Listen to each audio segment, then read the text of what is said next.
Assalamualaikum warahmatullahi wabarakatuh. Halo teman-teman dimanapun berada, selamat datang kembali di channel Belajar Bisnis Digital.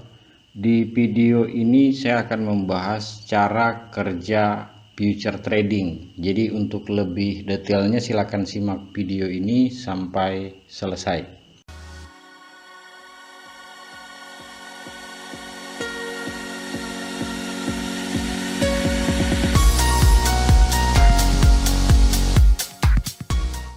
Oke teman-teman, di video sebelumnya saya sudah membahas kalau fungsi mata uang asing selain sebagai alat pembayaran bisa juga berfungsi sebagai komoditas investasi. Nah, untuk transaksi spot teknisnya sangatlah sederhana, yaitu kita cukup pergi ke sebuah bank atau money changer. Selanjutnya kita bisa membeli mata uang tertentu ketika harganya masih rendah dan menjualnya kembali ketika harganya sudah lebih tinggi. Tapi kelemahan transaksi spot ini dibutuhkan modal besar untuk mendapatkan keuntungan yang maksimal.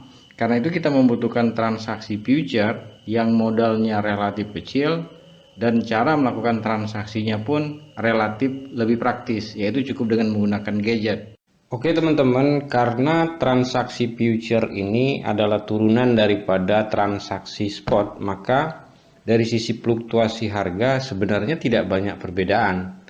Yang berbeda dari transaksi future ini adalah pertama itu adalah tempat transaksinya, di mana tempat transaksi future trading itu adanya di over the counter market atau transaksi di luar bank.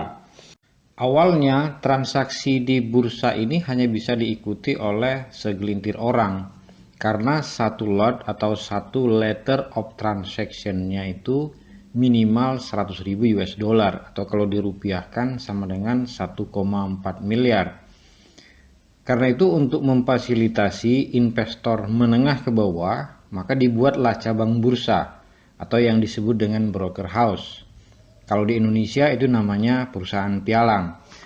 Pialang ini sendiri jumlahnya ada sangat banyak sekali, tapi secara umum terbagi dua, ada yang legal atau resmi terdaftar di negara, ada yang kedua illegal. Nah, untuk membahas legal atau legalitas dari sebuah broker house atau perusahaan pialang, nanti saya akan buatkan video tersendiri. Oke teman-teman, perbedaan kedua dari transaksi future ini adalah adanya istilah leverage atau dalam bahasa Indonesia disebut dengan daya ungkit. Dalam artian kita bisa mendapatkan keuntungan yang sama besar dengan orang yang berinvestasi di bursa, sekalipun modal yang kita miliki itu adalah minimal. Tapi untuk lebih detailnya mungkin saya akan ilustrasikan saja sebagai berikut.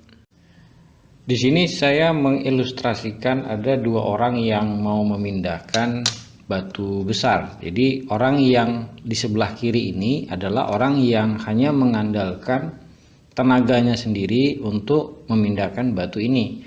Nah, sementara orang yang di sebelah kanan ini adalah orang yang menggunakan tuas atau menggunakan daya ungkit untuk memindahkan batu ini. Jadi kalau analogi ini kita ilustrasikan di bursa dan di pialang, jadi orang yang mengandalkan tenaganya sendiri ini adalah orang yang berinvestasi di bursa. Jadi untuk mendapatkan keuntungan $1, maka dia harus berinvestasi sebesar 100.000 US dollar. Sementara orang yang berinvestasi di pialang, dia menggunakan daya ungkit 1/100 dari orang yang berinvestasi di bursa, alias cukup dengan bermodalkan $1.000, maka dia akan mendapatkan keuntungan yang sama. Tapi keberadaan leverage itu sendiri seperti pedang bermata dua, karena ketika terjadi kenaikan memang kita dapat $1, tapi ketika terjadi penurunan maka nilainya juga sama, kita akan mengalami kerugian $1. Oke teman-teman, perbedaan ketiga transaksi future ini ada pada sistem transaksi, yaitu sistem margin. Jadi kalau definisi sederhananya, margin adalah uang jaminan minimal sebagai syarat untuk bisa ikut bertransaksi jual dan beli pada transaksi future atau trading future. Margin minimal atau letter of transaction setiap perusahaan itu berbeda-beda tergantung leverage yang mereka pilih.